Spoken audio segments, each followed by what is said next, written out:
Welcome to The Criminologist, the podcast dedicated to educating and entertaining our listeners.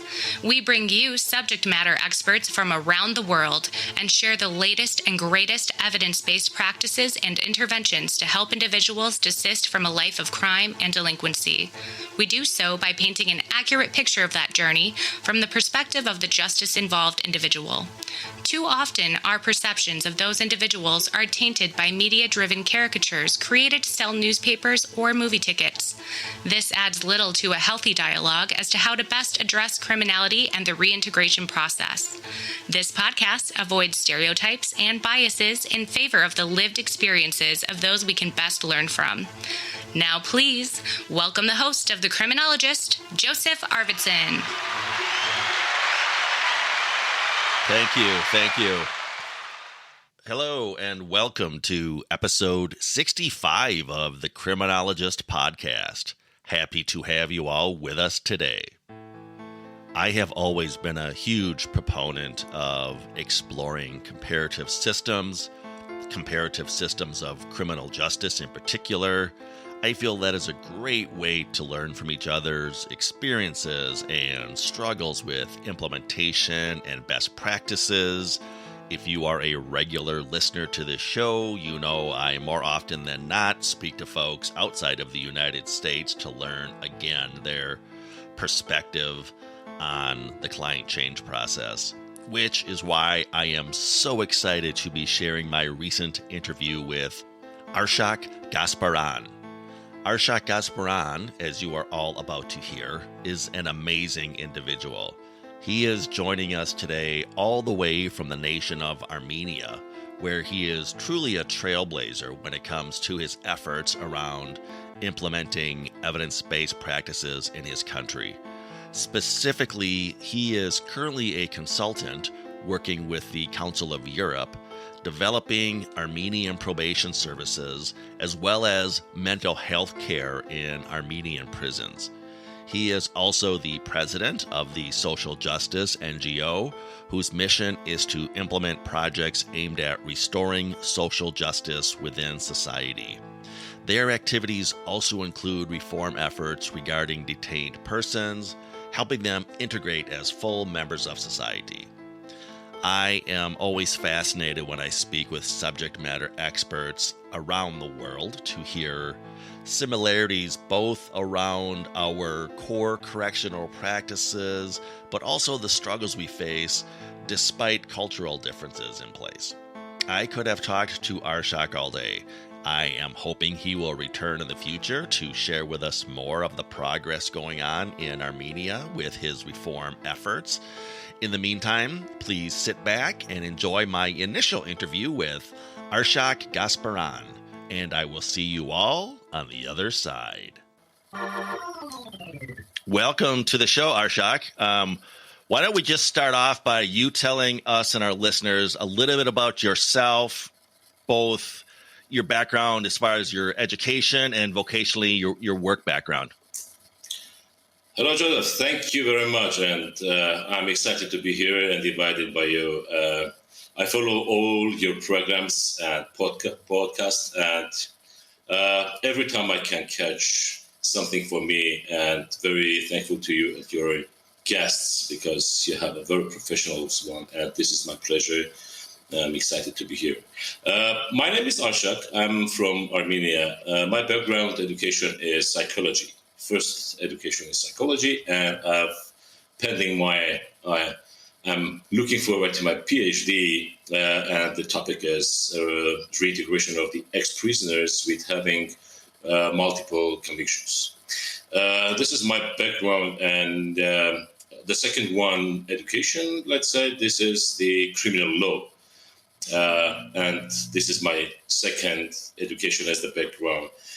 And my professional all the background starts since 2001, and that time was the first stage of our judicial and legal reforms in Armenia. And Armenia has become a member of the Council of Europe in 1st of October.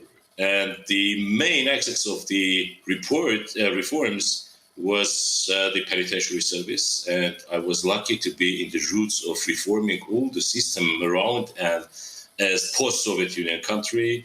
At that time, our penitentiary service was under the Ministry of Interior, or police, let's say, and we have reformed it and transferred from the Ministry of Interior to the Ministry of Justice.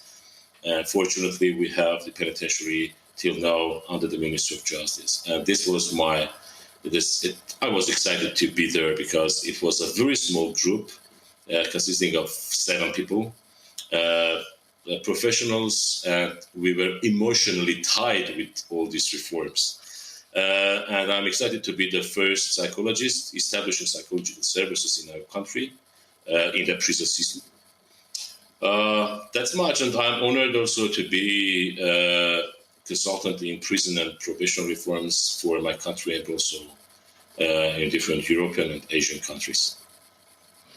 So let's talk about, I know you're involved obviously in a lot of projects. Let's talk about some of the stuff you've been doing as far as you mentioned those reformation efforts around probation and the penitentiary.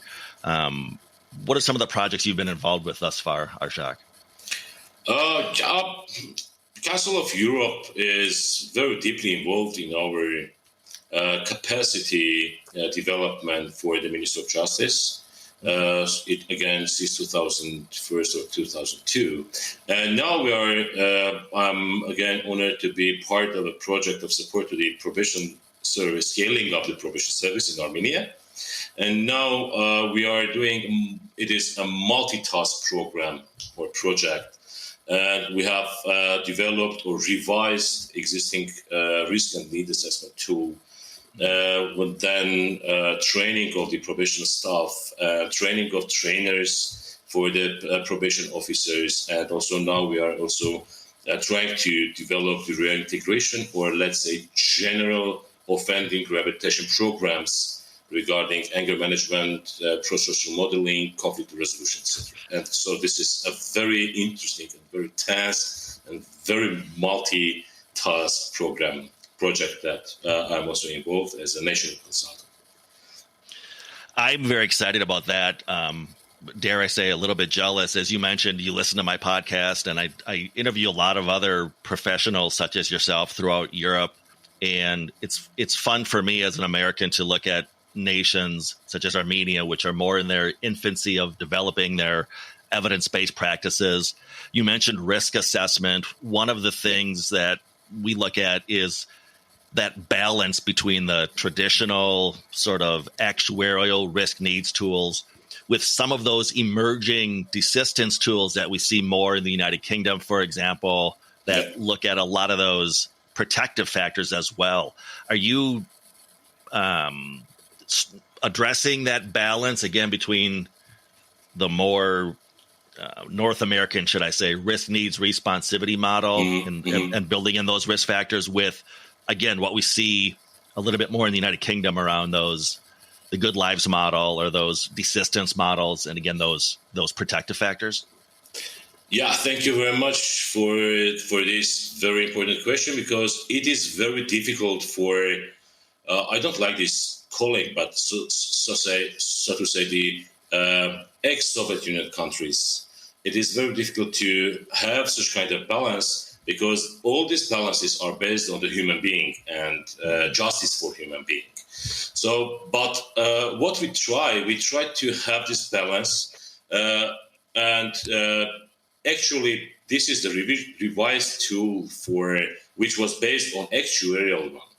So we have the scoring system, and we can say that how to assess the risk that this is the likelihood of doing something bad or exactly crime, the committing crime. The second one is the need. What are the criminogenic needs of this person? How to address some kind of and the responsibility, which is something how to address all these criminogenic needs and how to make it develop. We call it supervision planning, and how to involve all this rehabilitation and resocialization or social rehabilitation programs. And that was a very great job, and that was a very interesting but very challenging thing. Now we are we have started several days ago the piloting of this tool.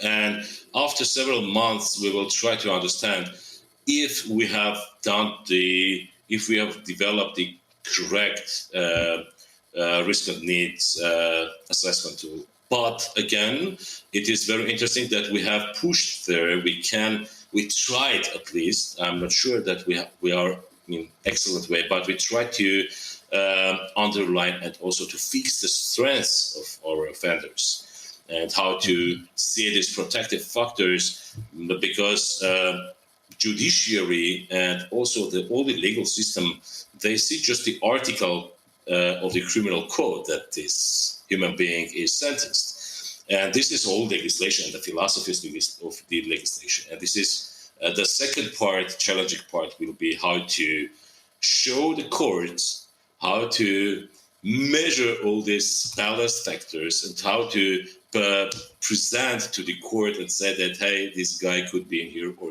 in there.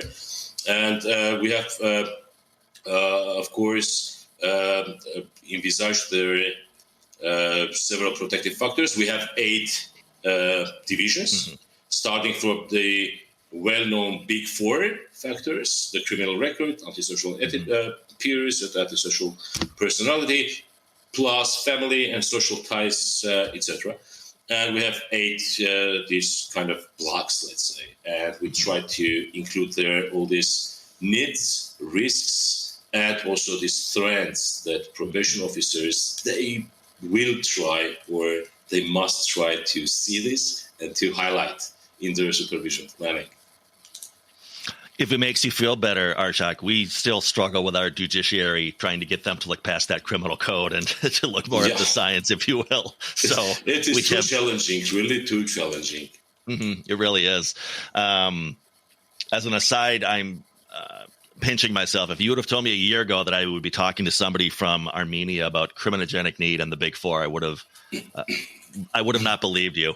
I'm just fascinated by comparative systems of justice. And you've done a really good job of highlighting sort of what's going on in Armenian probation. Just kind of give our listeners, what's the status of probation services in Armenia, and what are your long-term goals with Armenian probation? Where would you like to go in the future?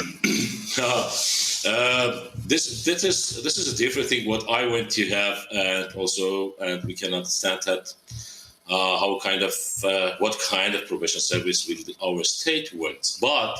It is, again, very challenging and very important question, because we have just adopted our new criminal code, and you can understand what kind of challenging thing is to train all the judicial part, all the justice and criminal justice actors, starting from police to ending with judges and penitentiary and probation services. And the challenging thing is, of course, we all know that there are no any kind of one-fits-all solutions in probation, also in penitentiary services, in prison systems, but it is strictly advised or recommended by Council of Europe, also by Tokyo rules, UN standards minimum rules for alternative sanctions and measures, that the probation service should be demilitarized something.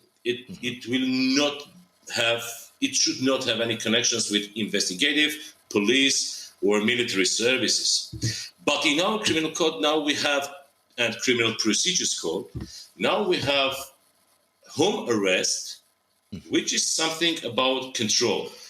We all know that the probation service has 2 main aspects, and this is a control and support.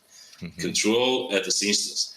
In our case, it is challenging that Armenian Probation Service now will meet with a challenging factor to make more control work, because the new pretrial or restriction measure like home arrest and administrative control, these all 2 policeman functions have been provided or have been transferred to probation. And this is, for me, is a very challenging thing, because for a matter of fact, Armenian Probation Service has more staff with experience in criminal justice other systems. regardless of the concept note that Armenian government has adopted in 2012 and 2013, which means that our probation service should have been consisted from the social workers, criminologists, and psychologists. Regardless of that, we have probation officers whose main background is legal or law or criminal law, and professional background is policeman or a penitentiary servant, prison servants, etc. And this is very challenging to make, to add function like control in home arrest with electronic monitoring bracelets. This is something that is challenging for me because now we are, with the Council of Europe, we are trying to train our probation officers how to make and how to develop the attitudes between the offender and how to make the society more safer. And in this light, it will be very challenging. But what I see for Armenian Probation Service, that finally we should have many officers or social work-based, let's say, probation service, which will have a very developed interagency connections. Because me and you can understand that probation service solely or alone can do less than with a very good ties with academicians, with social assistance services, with employment agencies, etc. And my understanding and my vision is that our probation service will make more efforts for developing all this interagency and multidisciplinary response to our offenders. Again, Arshak, the similarities, we're sort of going through those same growing pains where early on probation and parole officers who entered the field came from that, as you said, more of a law enforcement, criminal justice background. And we're trying to bring in more folks with that human services, social work background. I have an expression when I envision how we should hire people, and I always say we should hire to the will and train to the skill. I can always take somebody and train them on those core correctional practices, but it's harder to train out, again, if someone's background is, as you said, more from that law enforcement lens. So same kind of question as far as sharing with our audience some insights into Armenian criminal justice. Are the penitentiaries as aligned, and are they sort of part of that same equation, or how do you see the future of Armenian penitentiaries with your efforts and the efforts of the Council of Europe? Again, thanks for the question.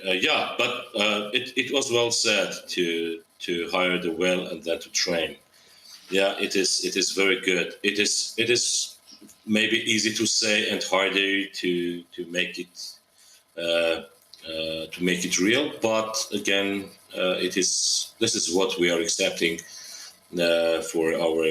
expecting for our probation service. Mm-hmm. Regarding the penitentiaries, I can say that firstly, in 2005, our probation service life starts from 2005, and at that time it was a unit or division within the penitentiary service. Uh-huh. And we have separated the probation service since 2016 by the law on probation.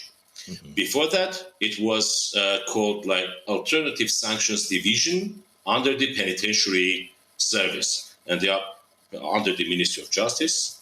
Now the probation service is finally we have done this, and we have separate probation service separate from the penitentiary.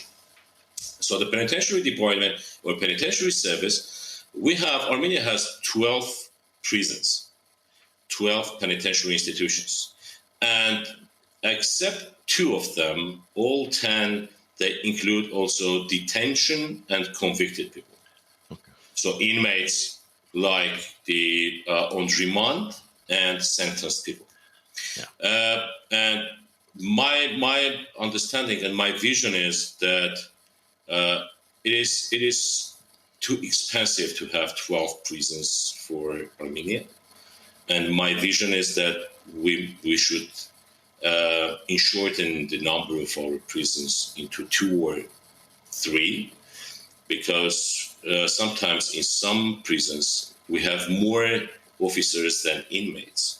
Mm-hmm. And in this line, we are only country from 47 Council of Europe countries near or similar with Norway. Mm-hmm. This is something unrealistic to have connections with Norway prison system, because this is the most developed system in the world. But our prison system, it is the factor that we are very near with them is that our prison servants the number is bigger than the inmates. Yeah. This is why I think that our prison service should be, or prisons, the number of prisons should be shortened significantly. And the second vision is that we should understand that Nelson Mandela rules, or the minimum rules for treatment of prisoners, this is not just a paper that we must see or look at it and say, wow, this is international document. This is about life. This is about life and management of this life in prison. This is about different kind of securities, and the physical security is just one type of that security. And we must pay attention to the procedural and dynamic security. And my adorable, system will be with highlights on dynamic security. And again, with the people who understands that they are experienced and example for the prisoners for the second life in the whole society. And this is very crucial thing for us, because this is why policemen, investigators, prosecutors, they are not people who should be in this kind of system, because this is something like a teacher. You can't hire a policeman for teaching your children. And this is something about beliefs and hope. You must see the light in the eyes where the light has just switched off years and years ago. And if you do not believe that these lights in the people's eyes, they will turn on again. If you do not believe on this will be very difficult for you and for the prisoners community to make this connection. And without any kind of these positive connections and attitudes, any kind of supervision, any kind of inmates, sentence planning, they will be just the papers. Mm-hmm. You've mentioned the Council of Europe a few times. Maybe for our American listeners, at least, tell us a little bit about the work of the Council of Europe, and again, in particular, what they're doing with criminal justice professionals such as yourself in Europe. The Council of Europe, this is international organizations, included 47 European countries, from east, center to west, and from north to south in Europe. And in Armenia, also in different European countries. The Council of Europe assists the governments in technical assistance to the governance to make real their developments in light with democracy, human rights, and rule of law. These are the 3 main values for Council of Europe, and how to integrate these values in your legislation, in your reality, how to make all the reforms the government want. This is the part of Council of Europe. This is also a very big political organization, and with many different functions and roles. But regarding the judiciary and regarding the human rights and this kind of democracy, they also have national and international consultants who make their investment in developing the sphere for, let's say, police reforms, prison reforms, human rights, criminal justice reforms, domestic violence, And that's what we have also in Armenia. I know you're an extremely busy man, Arshak, but I want to touch on some of the work you also do with your Social Justice NGO. Can you tell our listeners a little bit about that? Yeah, thank you. I'm also the president of the Social Justice NGO, which have been established since 2004. And since 2011, I was the chair of board and then the elected president for this organization, which is mainly and very deeply involved in our justice reforms or judicial and legal reforms, and mainly criminal justice, including reforms in prisons, including reforms in all the penitentiary system and also probation. The second mandate of our organization is also how to develop or establish the juvenile justice reforms in our country, how to protect children in whole chain of justice, regarding also the Beijing Rules, United Nations. And also the third part is developing or encouraging multidisciplinary response and interagency cooperation for criminal justice and social protection units, also for domestic violence. And these are three main mandates for our organization, and we have developed and implemented numerous very nice and interesting projects for Armenian society since 2011 at least. And there are for probation, there are for our children protection, child protection system, to ensure the best interests in criminal investigations. And social justice has very important and very effective cooperations with different national and international organizations such as USAID, European Union, Council of Europe, Organization for Security and OSCE and Cooperation, Organization for Security and Cooperation in Europe. This is OSCE, counterpart, etc. So we are trying to make difference in our justice system. Reforms. And you certainly are. You have so many things going on. You're an inspiration, Arshak. Any other future projects you'd like to share with us? Thank you. We are just now we are trying to implement it. We are implementing a project regarding the vocational education and vocational trainings of probation offenders, and we are trying to make the reality a little bit different with education in this part of life of our offenders, probation offenders. And we are trying to make the need assessment of vocational skills and then try to make some productions for them and how to make the startups with our probation offenders, youngers and young adults, let's say, starting from 16 to 35-year-old. So it is very good range of our offenders for females and male. And this will last until the next year, and we hope we can make several changes in their lives, and we can just at least advocate or encourage them to change their lives in their own. And this will be a great thing to do for Armenian society. Arshak Gasparyan, you are an asset for the nation of Armenia.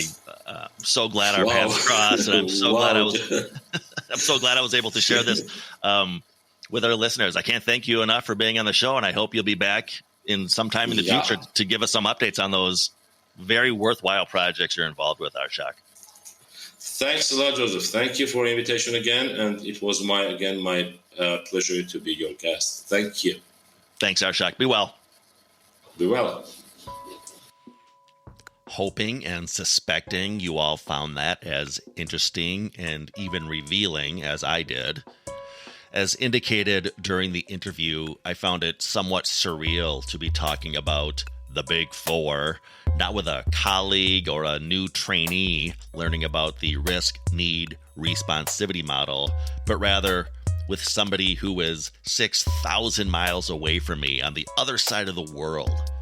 I was also intrigued to hear that the same issue many of you are undoubtedly experiencing in your agencies as to staff identity struggles with their roles around control and support are taking place in Armenia as well. Sounds like a universal theme at play around the world, which is why I noted to Arshak and would give the same advice to you all. Hire to the will, train to the skill. Which, of course, we can help you all with here at the Paragon Group. Please feel free to reach out to explore our services around training and implementing evidence-based practices. Back next week with a fresh episode. In the meantime, you may contact the show or reach out to us through our website, theparagongroup.llc.com, for training or presentations as to evidence-based practices or implementation, or of course, the topic of desistance from crime. If you have questions or comments as to this podcast, feel free to contact the show via our email at thecriminologistpodcast@gmail.com. That's thecriminologistpodcast@gmail.com. Remember to follow us through our Facebook page and our Instagram pages at The Criminologist Podcast. New fun images are being added all the time to those feeds. You don't want to miss out. We are also on Twitter at Crim Media Group. That's CRIM Media Group. Go ahead and give us a follow. You can also connect with me, Joseph Arvidsson, on LinkedIn, and follow both the Criminologist Podcast and the Paragon Group on our LinkedIn pages. Lastly, if you've not already done so, check out and subscribe to our YouTube channel, The Criminologist, for additional content as to the themes of this podcast. Merchandise is now available. Reach out if interested. And if you believe in what we're doing on the show, if you're part of the movement, please spread the word, tell a friend or a coworker or a colleague about us, ask them to subscribe to the show, and of course, do so yourself if you've not already done so. And always remember, folks, there's no them, there's only us.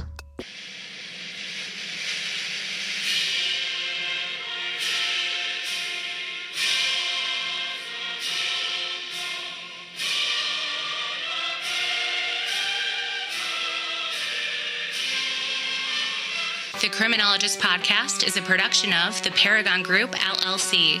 For speaking engagements, interviews, program design, or training opportunities, please visit us at theparagongroup.llc.com. If you enjoyed the show, you can find more content and videos on our YouTube channel, The Criminologist. Don't forget to like and subscribe. Both the Criminologist Podcast and the Criminologist channel are brought to you by the Criminologist Media Group. Be sure to give us a 5-star review. And thanks for listening. The thoughts, statements, and opinions of the host and cast members do not necessarily reflect the views of their employers and are those of the host and cast themselves. Any discussion regarding client statements, behaviors, actions, or crimes are purely fictional and are used only for the purposes of example. Any examples that could be deemed to be related to an actual individual or individuals are incidental.